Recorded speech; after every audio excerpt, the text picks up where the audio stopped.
नमस्कार दोस्तों, कैसे आप लोग? उम्मीद करता हूँ अच्छे होंगे। और आज के वीडियो में जिस टॉपिक को कंप्लीट जिसकी डिसेक्शन हम जिस टॉपिक की करेंगे, एक एक चीज़ जिसके बारे में जानेंगे वो है हाइड्रेटेड डिजीज़। पैरासाइटोलॉजी का बहुत इंपॉर्टेंट टॉपिक है ये, और बहुत क्वेश्चंस भी आते हैं इस पर्टिकुलर टॉपिक से। और साथ ही साथ आपको ये टॉपिक समझना हमारी डे टू डे लाइफ के लिए भी बहुत ज़रूरी हो जाता है, बिकॉज ये हाइड्रेटेड डिजीज़ है, ये हमारे पेट्स के साथ जुड़ी हुई डिजीज़ है। तो आपको इस चीज़ को समझना बहुत ज़रूरी हो जाता है कि हम किस तरह से इससे हम अपने आप को बचा सकते हैं, अपने पेट्स को बचा सकते हैं, और बहुत सारी चीज़ें हैं जिनका ध्यान आपको रखना है। तो लाइफ साइकिल हम इसकी समझेंगे। लाइफ साइकिल जब हम इसकी समझेंगे तो ऑब्वियसली सारे एस्पेक्ट कवर हो जाएंगे, राइट। तो शुरू करते हैं काउजेटिव एजेंट से। काउजेटिव एजेंट है ईजी, जिसको एकाइनोकोकस ग्रेनुलोसिस भी कहा जाता है। देखिए, ये वॉर्म है और टाइनी वॉर्म है, छोटे साइज़ का होता है, और इसका माइक्रोस्कोपिक स्ट्रक्चर मैंने आपको इलेबोरेट करके दिखाया है इस तरह से। ये देखिए, हेड है इसका, यहाँ से अटैच होता है ये इंटेस्टाइन में, और एक्सटेंसिव डैमेज काउज करता है अगर ह्यूमंस में इन्फेक्शन हो जाता है तो। हाँ जी, तो एक और बात इसमें ये है कि ये इन्फेक्शन जो है एनिमल से ह्यूमंस में हो सकता है, तो इस चीज़ का ध्यान रखना हमारे लिए बहुत ज़रूरी हो जाता है, राइट। तो ये हमारा एडल्ट वॉर्म है। एडल्ट वॉर्म से शुरुआत होती है लाइफ साइकिल की, यहाँ से करते हैं। चलिए शुरुआत करते हैं हाइड्रेटेड सिस्ट। इसके बारे में पहले जान लेते हैं थोड़ा सा, एकाइनोकोकस के बारे में। तो ये एक सिस्टोड है, एक पैरासाइट है। सिस्टोड क्या होता है कि it's a class of parasitic flat warm. तो इसका स्ट्रक्चर ना यूजुअली ये बहुत फ्लैट, ये ग्लोबुलर से दिख रहा होगा आपको, लेकिन आप इसको ऐसे समझ के चलिए, देखिए फ्लैट है ना, फ्लैट इस तरह का फ्लैट वॉर्म होगा ये। तो इसका स्ट्रक्चर इस साइड से, और साइड से आप इसको ऐसे देखेंगे तो ये ऐसा फ्लैट होगा। इतना फ्लैट तो नहीं है, तो बिल्कुल ऑलमोस्ट नन हो गया, but it will be like this. So flat warm इसको कहा जाता है, राइट। और सिस्टोड फैमिली से बिलोंग करता है, जिसमें बहुत सारे फ्लैट वॉर्म्स आते हैं। इसको टेप वॉर्म भी कहा जाता है, और टेप वॉर्म एक और होता है टीनिया सोलियम। उसकी लाइफ साइकिल भी कवर करेंगे, डोंट वरी, अगले वीडियो में उसको भी कवर करेंगे, इसी तरह डाइसेक्ट करेंगे उसको। और ये जूनोटिक पैथोजन माना गया। जूनोटिक पैथोजन जैसे मैंने ऑलरेडी बता दिया आपको, एनिमल्स के केस में, जैसे डॉग है उसके केस में इन्फेक्शन यूजुअली होता है, लाइफ साइकिल इसकी एनिमल्स में कंप्लीट होती है, लेकिन ये ह्यूमंस में भी ट्रांसफर हो सकता है, तो इसको जूनोटिक पैरासाइट कहा जाता है। एनिमल ओरिजिन के जितने भी पैरासाइट होते हैं, अगर ह्यूमन इन्फेक्शन काउज करते हैं तो उनको जूनोटिक पैथोजन कहा जाता है, जो कि एक्सीडेंटली ह्यूमंस को इन्फेक्ट कर सकते हैं। इसके लिए एक होस्ट से काम नहीं चलता, इसके लिए आपको दो होस्ट चाहिए होते हैं।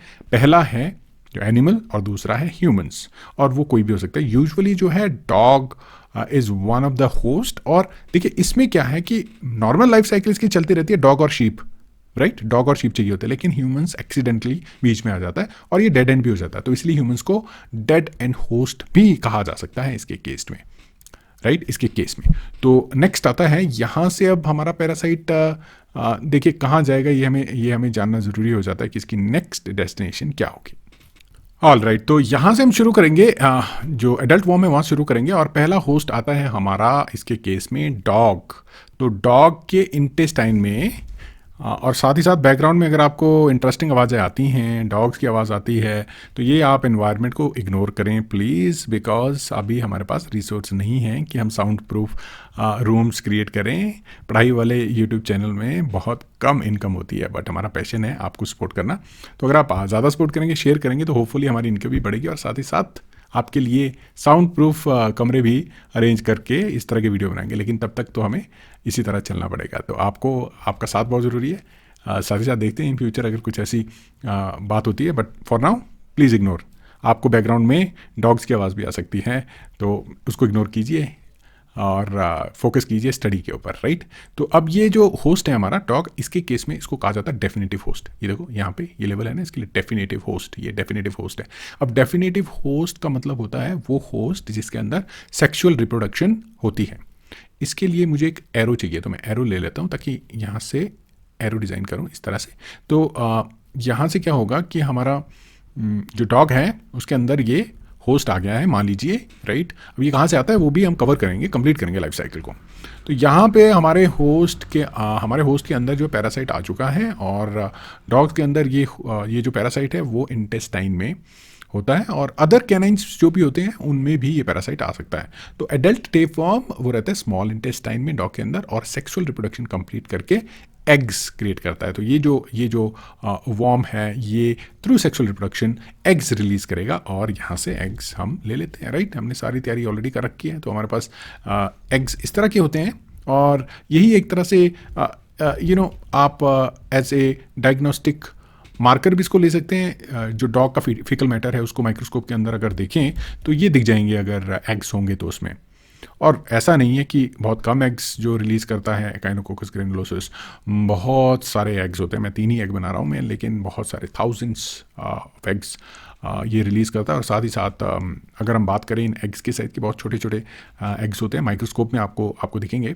और वॉर्म के साइज़ की बात करें तो ये 3 से 6 मिलीमीटर का साइज़ इसका रहता है और थाउजेंड्स ऑफ एग्स रिलीज़ होंगे। तो थाउजेंड्स ऑफ एग्स अगर रिलीज़ होंगे तो आपके लिए क्या ईजी हो जाता है फिर इनको स्पॉट करना। अब जब ये एग्स रिलीज़ हो गए तो एग्स रिलीज़ होके जाएंगे कहाँ? ऑब्वियसली जाएंगे इन्वायरमेंट में। आप हमारे जो इन्वायरमेंट में है, सॉइल में है, हमारे प्लांट्स में है, सब्जियों में, घास में, ये एग्स जो है रिलीज़ किए जाएंगे, क्योंकि डॉग्स का आपको पता ही है। इसीलिए बहुत ज़रूरी हो जाता है कि जो आपके पेट्स हैं उनका जो फीकल मैटर है that should be disposed properly, एक प्रॉपर जगह पे जो डॉग ओनर्स हैं। इसलिए आपने देखा होगा इंडिया में तो बहुत कम है, लेकिन आउटसाइड इंडिया अब ये कल्चर बहुत इंपॉर्टेंट है कि जो डॉग्स का फीकल मैटर है, जो डॉग ओनर्स हैं वो साथ ही साथ उनको अपने डॉग का फीकल मैटर जो है साथ ही साथ उठाना होता है और प्रॉपर डिस्पोज करना होता है। बिकॉज आप यू कैन अंडरस्टैंड राइट, अगर उसको इन्फेक्शन है तो वो थाउजेंड्स ऑफ एग्स अगर उसने एनवायरमेंट रिलीज़ किए, वहाँ से इन्फेक्शन कितना स्प्रेड हो सकता है। तो आपका घास कंटेमिनेट हो गई, वेजिटेबल कंटेमिनेट हो गई, सॉइल कंटेमिनेट हो गई, और साथ ही साथ जो है चांसेस बढ़ गए इन्फेक्शन के।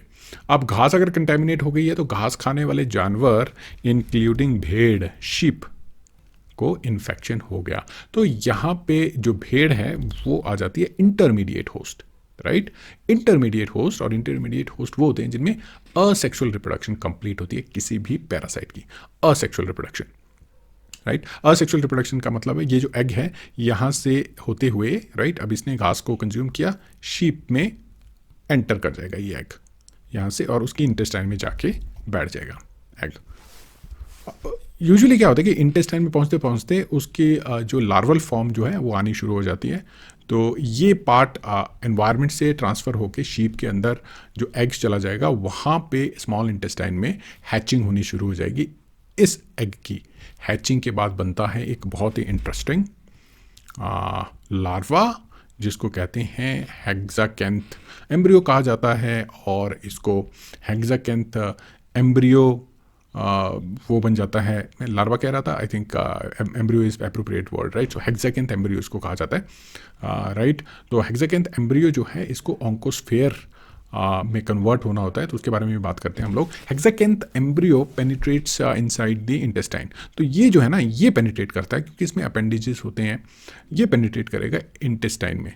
तो यहाँ से ऐसा करते हैं, एरो इसको मैं ऐसे रख लेता हूँ, यहाँ से एरो बना देते हैं, and let's focus on the intestine. Intestine में ये चला जाएगा, और ये इंटेस्टाइनल वॉल है, राइट। तो इसके केस में इंटेस्टाइन को पेनिट्रेट कर जाएगा ये, राइट। और यहाँ पे भी आपको यूजुअली हमें इंटेस्टाइन की मार्किंग करनी पड़ेगी। और आप फाइनली क्या कर सकते हैं ना, इसका स्क्रीनशॉट लेके, आपके लिए पूरी इमेज जो है मैं तैयार कर रहा हूँ, स्क्रीनशॉट लेके अपने नोट्स में अटैच कीजिए, लाइफ साइकिल आपकी रेडी रहेगी। आपने पूरा वीडियो देख लिया, आप समझ गए, एक बार दूसरी बार इमेज देख लेंगे तो आपका रिवीजन भी हो जाएगा। ओहो, यहाँ पे हमारा एक एग तो मिसिंग है, राइट, तो इसको भी कंप्लीट कर लेते हैं। ऑलराइट, तो यहाँ से ये हेक्साकैंथ एम्ब्रियो जो है ये इंटेस्टाइन में जाके अटैच हो जाएगा। छोटा सा एम्ब्रियो बना लेता हूँ मैं, तो आपको क्लियर हो जाएगा, राइट। तो यहाँ से क्या होगा ना, ये पेनिट्रेट कर जाएगा ब्लड वेसल्स में, लिम्फेटिक सिस्टम में, और जैसे ही ये पेनिट्रेट कर जाएगा तो ये आ जाएगा अदर ऑर्गन्स में। अब यहाँ क्या होता है ना, शीप है, शीप को ह्यूमंस भी कंज्यूम करते हैं, तो यहाँ से चांसेस हो जाते हैं कि वो चीज़ ह्यूमंस में भी आ सकती है। तो इसीलिए जो ह्यूमंस हैं हमारे, हम लोग जो हैं, हमारे ह्यूमंस तो बात नहीं बनती एक्चुअली में, हम लोग जो हैं जो मांस मीट खाते हैं, उनके लिए डेंजरस सिचुएशन हो जाती है कि ये जो हेक्साकैंथ लार्वा है वो ह्यूमन इंटेस्टाइन में भी आ सकता है, और ह्यूमन इंटेस्टाइन में आकर ये चला जाता है through blood and lymphatic system to various organs. इसको मैं दिखाने की कोशिश करता हूँ, लेट मी शो दिस। ये अगर मैं इसको जूम इन करूँ ना, तो आप इसमें देखेंगे कि मैंने किस तरह से ये राउंड स्ट्रक्चर लेग्स में बनाए हुए हैं, लीवर में बनाए हुए हैं। ये वो सिस्ट हैं, इसलिए कहा जाता है सिस्ट हो गई बॉडी में, राइट। तो बॉडी में सिस्ट कहाँ से हुई है, क्योंकि वो इन्फेक्टेड मीट से आ गया एग, वहाँ पे जो हेक्साकैंथ एम्ब्रियो है और वो ब्लड के थ्रू डिफरेंट डिफरेंट ऑर्गन्स में आ गया और वहाँ पे डेंजरस सिस्ट बननी शुरू हो गई। यूजुअली क्या होता है, ये कि असिम्टोमेटिक रहता है कई साल के लिए, और डिपेंडिंग अपॉन पेशेंट की कंडीशन कैसी है, हेल्दी है, इम्यून सिस्टम वीक है, बहुत सारे फैक्टर हैं, उसके बाद ये फैलना शुरू हो जाता है। तो वहाँ पे बहुत साल भी लग सकते हैं इसके केस में। तो उन पर्टिकुलर केसेस में जहाँ इम्यून सिस्टम वीक है, वहाँ क्या होगा कि ये पैरासिटिक वॉर्म जल्दी से बॉडी एक्वायर करके इट विल स्टार्ट स्प्रेडिंग और ये सिस्ट बनानी शुरू कर देगा, राइट। तो सिस्ट जो है शीप में भी बन सकती है, बिकॉज वो उसी तरह उसके लीवर और लंग्स में जाके, और ह्यूमंस के केस में तो ब्रेन में भी बन जाती है सिस्ट। और इसीलिए कहते हैं कि कच्ची सब्जियां वगैरह, यहाँ देखो सिर्फ मीट खाने से ही नहीं है, यहाँ पे अगर एग ले लिया ना इस तरफ को, यूजुअली क्या होता है कि एग्स जो है काफ़ी रेजिस्टेंट रहते हैं। ये वाले जो एग हैं आप देखेंगे इनकी वॉल भी काफ़ी थिक लग रही होगी आपको, राइट। तो अगर सब्जी भी खा रहा है ना इंसान, यहाँ पे मान लो हरी सब्जी भी खा ली है, तो अगर उसमें एग है तो वहाँ से भी आ सकता है, भेड़ से भी आ सकता है, डायरेक्टली कहीं से भी आ सकता है एग डायरेक्टली। आप डॉग के साथ बहुत क्लोज एसोसिएटेड हैं, वहाँ पे डॉग की क्लीनिंग अच्छे से नहीं हुई है, आपके हाथ टच हो गए और वहाँ से भी आ सकता है, कहीं से भी हो सकता है इन्फेक्शन। तो चांसेस यहाँ पे काफ़ी हैं। ये ज़रूरी नहीं है कि मांसाहारी ही इन्फेक्टेड हो, तो शाकाहारी और जो मीट नहीं खाते हैं डॉग्स के साथ में हैं, उनके साथ भी ये हो सकता है। तो बहुत सारे चांसेस हैं, तो हर एक स्टेज पे ध्यान रखना बहुत ज़रूरी है। उसके बाद क्या हो जाएगा कि ये आ जाएगा लीवर में और ये बना जाएगा, वहाँ पे बना देगा वहाँ पे जो है सिस्ट। और ये सिस्ट या जिसको हाइड्रेटेड सिस्ट डिजीज़ भी कहा गया है, उसके केस में क्या होगा कि वो ग्रो होती जाएगी और उसके अंदर स्कॉलिक्स बनेंगे। स्कॉलिक्स की मैं आपको दिखा देता हूँ शेप। ये तो स्कॉलिक्स ही है ना, इसका जो सिर है स्कॉलिक्स कहते हैं उसको। प्रोटोस्कॉलिक्स मतलब उसके छोटे छोटे जो हेड्स हैं वो बनने शुरू हो जाएंगे इसके अंदर, ये सिस्ट के अंदर। और जब वो रप्चर होंगे प्रोटोस्कॉलिक्स इस तरह से, राइट। अब ये तो सिर्फ हेड है ना, बट इसका थोड़ा टेल पार्ट भी होता है। तो वो प्रोटोस्कॉलिक्स जो हैं पूरी बॉडी में फैल जाएंगे और वो प्रोटोस्कॉलिक्स जो हैं अगेन ह्यूमंस या शीप उनको रिलीज़ करेंगे अपने फीकल मैटर में, और फीकल मैटर में जब वो रिलीज़ होंगे तो वहाँ से वो अगेन हमारे जो पेट एनिमल्स हैं, डॉग्स हैं, उनमें जाने के उसके चांसेस हो जाते हैं, क्योंकि बाहर घूमते रहते हैं, हर कहीं कुछ भी खाते रहते हैं, राइट। उनको एनिमल्स को अब तो क्या ही पता है ना, एज ए ह्यूमन हमें ध्यान रखना चाहिए इन चीज़ों का। तो वहाँ पे इन्फेक्शन होने के चांसेस डॉग्स को बढ़ जाते हैं। और यहाँ क्या होगा कि प्रोटोस्कॉलिक्स जो होगा वो चला जाएगा इंटेस्टाइन में, और इंटेस्टाइन में बन गया एडल्ट वॉर्म, राइट। और फिर एग्स रिलीज करेगा, cycle continues. So this is the entire cycle which is very very important. तो आपको कुछ एक चीज़ें याद रखनी है, एग्स के बारे में याद रखना है। तो ऐसा करेंगे ना, सेपरेटली भी वीडियोस बनाऊंगा मैं इन पर्टिकुलर चीज़ों के ऊपर। ये देखो एडल्ट वॉर्म का जो स्ट्रक्चर है वो कैसा है, सिस्ट के अंदर जो बन रही है सिस्ट, वो उसका जो डिटेल मॉलिक्यूलर स्ट्रक्चर वो कैसा है। बहुत सारी चीज़ें कवर करने के लिए, बट इसमें मैं सिर्फ लाइफ साइकिल कवर करना चाहता था ताकि आपको एक क्लैरिटी हो जाए कि ह्यूमंस के इसके केस में डेड एंड होस्ट क्यों कहा जाता है उसको, इंटरमीडिएट होस्ट अगर शीप है तो क्यों उसको कहा जाता है। क्योंकि यहाँ देखो एग्स नहीं बन रहे हैं ना, कोई सेक्सुअल रिप्रोडक्शन नहीं हो रही है यहाँ पे, जो असेक्सुअल रिप्रोडक्शन हो रही है, जो एग है वो ग्रो हो रहा है, राइट। तो वो असेक्सुअल रिप्रोडक्शन हो गई, यहाँ पे ग्रो हो रहा है, और उसके बाद जो है ये यहाँ पे प्रोटोस्कॉलिक्स बन रहा है, तो असेक्सुअल रिप्रोडक्शन। यहाँ पे कोई मेल फीमेल गैमीट जो है आपस में फर्टिलाइज नहीं हो रहे हैं, राइट, वो हो रहा है डॉग्स के केस में। तो इसलिए वो डेफिनेटिव ये इंटरमीडिएट होस्ट हो गया, राइट। ऐसा नहीं है कि ये इंपॉर्टेंट नहीं है, ये इंपॉर्टेंट है, ऐसा कुछ नहीं होता, दोनों बहुत इंपॉर्टेंट है। तो नेक्स्ट आ जाता है clinical importance. Clinically hydrated cyst बहुत ही स्लो ग्रोइंग सिस्ट होती है ह्यूमंस के केस में, बट कहाँ पे है, मान लो छोटी भी सिस्ट अगर ब्रेन में है तो बहुत कॉम्प्लिकेटेड कर सकती है। छोटी सिस्ट अगर मान लीजिए लीवर में है तो उतनी कॉम्प्लिकेशन नहीं होगी। तो अब देखिए लाइफ थ्रेटनिंग कंडीशन हो जाएगी अगर सिस्ट की रप्चर होगी ना बॉडी में, बिकॉज रप्चर तो होगी, वो रिलीज हो जाएंगे जो प्रोटोस्कॉलिक्स हैं, वो कब तक रहेंगे, तो बहुत सीवियर एलर्जिक रिएक्शन होता है, and there is a chance of anaphylactic shock, organ failure हो जाता है और मिनटों में जान गई, समझिए इतना कॉम्प्लिकेशन सिनेरियो हो जाता है। तो ये बहुत ज़रूरी हो जाता है हमारे लिए समझना कि जो डॉग लाइफ स्टॉक मतलब sheep, dog, life stock, human की जहाँ पे भी इंटरेक्शन हो रही है ना, वहाँ पे ये डिजीज़ बहुत इंपॉर्टेंट हो जाती है। रेगुलर डीवॉर्मिंग ऑफ डॉग, ऐसी दवाइयाँ मिलती हैं जिनको अगर आप अपने पेट एनिमल को खिलाएंगे ना, डीवॉर्मिंग हो जाती है, एंटी पैरासिटिक ड्रग जिसको कहा जाता है, वो सारे वॉर्म्स निकल आएंगे। तो ये भी बहुत ज़रूरी हो जाता है डॉग्स को मॉनिटर करना, उनको दवाइयाँ देना, रेगुलर उनकी डीवॉर्मिंग करना। Dogs also should not be fed raw sheep, क्योंकि देखो रॉ शीप है, इसके जो जो बॉडी में अगर एग्स हुए तो ये चले गए यहाँ पे, राइट, प्रोटोस्कॉलिक्स हुए चले गए, और दूसरा एनवायरनमेंट से भी इनको मिल सकता है। तो अलग अलग चांसेस हैं, ये सारी चीज़ें हो सकती हैं। और साथ ही साथ hygiene is very very important. देखिए माइक्रोबायोलॉजिकल आस्पेक्ट, इन्फेक्शन जो भी है ना, ये सारी चीज़ें जुड़ी हुई हैं हाइजीन के ऊपर। पर्सनल हाइजीन को आप जो है अब इस तरह समझिए कि ये एक ऑप्शनल चीज़ नहीं है, ये एक मैंडेटरी चीज़ है जो आपको ध्यान में रखनी है, वरना इसकी जो कॉस्ट है ना, अब मान लीजिए अगर ये ब्रेन में ही चलेगी तो आप बोलेंगे यार मैं हाथ धो लेता तो उस टाइम बहुत बढ़िया होता। तो अगर हाथ नहीं धोए और ब्रेन में चलेगी ये सिस्ट, उसको रिमूव करने में सालों लग जाएंगे, और it's very very difficult situation. तो ये साइकिल ब्रेक करना बहुत ज़रूरी हो जाता है, डॉग शीप साइकिल को स्पेशली ब्रेक करना बहुत ज़रूरी हो जाता है। और ह्यूमन तो एक्सीडेंटल होस्ट है ही है, वहाँ से आगे इन्फेक्शन होने के कम चांसेस हैं, क्योंकि यहाँ से ह्यूमन से जो स्प्रेड है वो उतना नहीं होता जितना इन एनिमल्स के थ्रू होता है, राइट। तो आई होप कि आपको समझ में आ गई है बात, और उम्मीद है कि आपको फर्दर जो है इसमें कोई अगर डाउट होगा तो अभी तक तो क्लियर हो चुका होगा, लेकिन अगर नहीं हुआ है तो प्लीज़ आप मेरे को मैसेज कीजिए, कमेंट सेक्शन में डालिए, खुले दिल से डालिए क्वेश्चंस, और आई ट्राई माई बेस्ट आपको जवाब देने की कोशिश करूँगा। जिन लोगों को हिंदी में टॉपिक नहीं समझ में आया है, या आपको इंग्लिश में यही वीडियो देखना है, तो आप देख सकते हैं बायोलॉजी गोल, हमारा जो मेन चैनल है, और ये चैनल बायोलॉजी गोल हिंदी है, और हिंदी में आपको बात समझ में आती है तो आपके लिए दोनों फैसिलिटीज़ अवेलेबल हैं। आपसे कुछ नहीं चाहिए, आपसे सिर्फ सपोर्ट चाहिए कि आप वीडियोस को पूरा देखें। और आपके लिए एक रिसोर्स और है जो मैं आपके साथ शेयर करना चाहता हूँ, और वहाँ भी आपकी सपोर्ट की बहुत ज़रूरत है। देखिए, अगर आप सपोर्ट करेंगे तो हमें मोटिवेशन मिलेगी, हम कुछ और क्रिएट करेंगे, साथ ही साथ आपको अच्छा कंटेंट ला के देंगे। तो उस रिसोर्स के बारे में भी आपको बताना चाहूँगा। तो जो रिसोर्स जिसकी मैं बात कर रहा हूँ वो है रिसर्च गोल। अगर आप रिसर्च गोल टाइप करेंगे ना गूगल पे इस तरह से और एंटर करेंगे, थोड़ा सा टाइम लगेगा। अब देखिए, इतनी बढ़िया वेबसाइट तो हम बना नहीं पाए हैं, लेकिन जो भी बना पाए हैं आपके लिए बहुत ही बेनिफिशियल होगी। थोड़ा टाइम लगेगा डिपेंडिंग अपॉन इंटरनेट कनेक्शन। तो आपको इस वेबसाइट पे आपको ये लिंक लेके जाएगा, लिंक डिस्क्रिप्शन में आपको मिल जाएगा। यहाँ पे आपको क्या मिलेगा, यहाँ पे मिलेंगे आपको डिफरेंट रिसर्च कोर्सेज। अब यूट्यूब वीडियोज़ जो मैं क्रिएट करता हूँ वो मोर लाइक लर्निंग और टीचिंग के लिए होते हैं, और लेकिन हाई क्वालिटी स्किल बेस्ड जो चीज़ें हैं बहुत जिनको बचा के रखा जाता है यूट्यूब चैनल में, वो यहाँ पे मिलेंगे आपको इस टैब में जाके यहाँ पे कोर्सेज पे क्लिक करना है।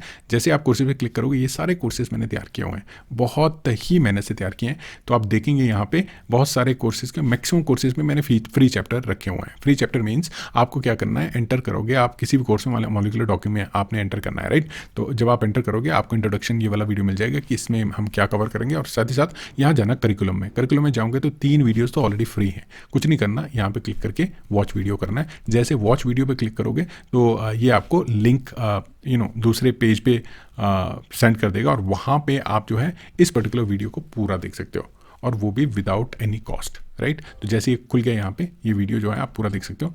अब आपको मॉलिक्यूलर डॉकिंग के बारे में एटलीस्ट बेसिक इन्फॉर्मेशन, अच्छी क्वालिटी की वीडियो जो है मैंने इसमें क्लियरली एक्सप्लेन करने की कोशिश की हुई है। और ये देखिए यहाँ पे सारे वीडियोस आप देख सकते हैं। ये लॉक्ड है, क्योंकि अगर आपको ये पसंद आ गया, इन पर क्लिक कीजिए, आपको कुछ नहीं करना, आपको एनरोल करना है। एनरोल नाउ करेंगे तो ये लॉक्ड वीडियो ओपन हो जाएगा, और ये इसमें कोई भी अपडेट, जैसे मैं प्रोजेक्ट भी ऐड करने वाला हूँ इसमें, तो अगर ऐसा कुछ अपडेट आपको चाहिए, आपको सारी अपडेट फ्री होंगी एक बार अगर आप कोर्स ले लेंगे। तो अगर जैसे जैसे कोर्सेज पॉपुलर होते हैं उनका ऑब्वियसली जो है वो प्राइस भी बढ़ता है, क्योंकि हमारी वेबसाइट पे भी थोड़ा प्रेशर रहता है। तो जल्दी जल्दी एनरोल कीजिए, अपना कोर्स लीजिए, और आप स्किल सेट अपना इंप्रूव कीजिए। अब देखिए, रिव्यू पेपर वाला कोर्स है, राइट। आपको रिव्यू पेपर लिखना है, पता ही नहीं है कि कहाँ से क्या लिखना है। अब आपको कोई लैब में कोई सीनियर बता देगा, लेकिन वो इन्फॉर्मेशन आधा अधूरी आपको मिलेगी। यहाँ आपको एक जिसने काफ़ी सालों से रिसर्च में काम किया है, बहुत सारे रिव्यू पेपर्स पब्लिश किए हैं, तो वो आप उससे आपको बेसिक स्किल्स मिलेंगी। तो यहाँ पे उन पे कोर्सेज पे क्लिक कीजिए, और करिकुलम में जाके देखिए सारे वीडियो देखिए, एक एक चीज़ आपको मिलेगी, और पूरा डिटेल में समझा दूंगा कि एक रिव्यू पेपर कैसे लिखना है।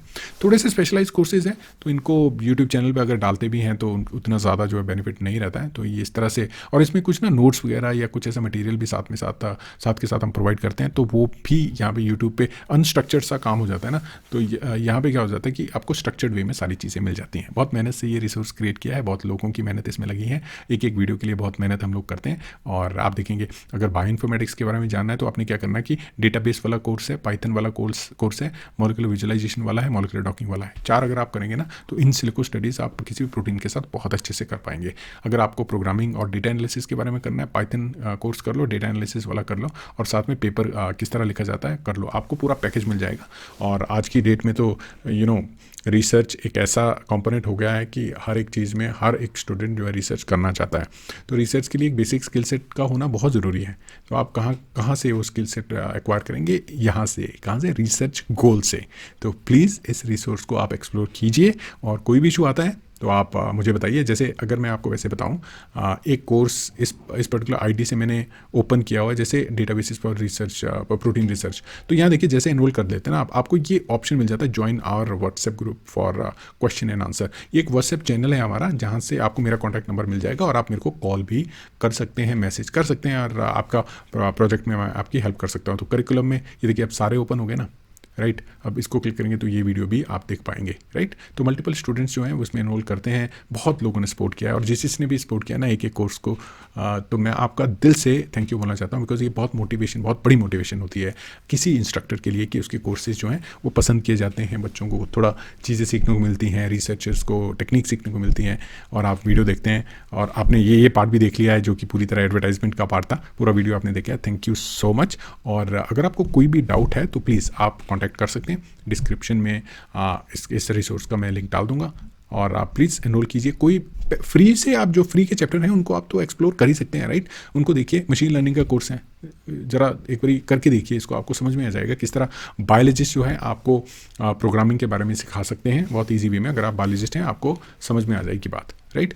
तो अगर आपको डायरेक्टली मुझे कांटेक्ट करना है तो कांटेक्ट अस टैब में नीचे जाके यहाँ पे आप डिटेल भरिए, ये ईमेल मेरे को आ जाती है, और मैं आपको ईमेल डायरेक्टली जो है उसका रिप्लाई भी दे दूँगा, कोई भी इशू अगर आता है आपको। ठीक है जी, तो मिलते हैं अगले वीडियो में, और अगले वीडियो में भी यही रिक्वेस्ट होगी, रिसर्च स्कूल को प्लीज़ सपोर्ट करें। Thank you so much.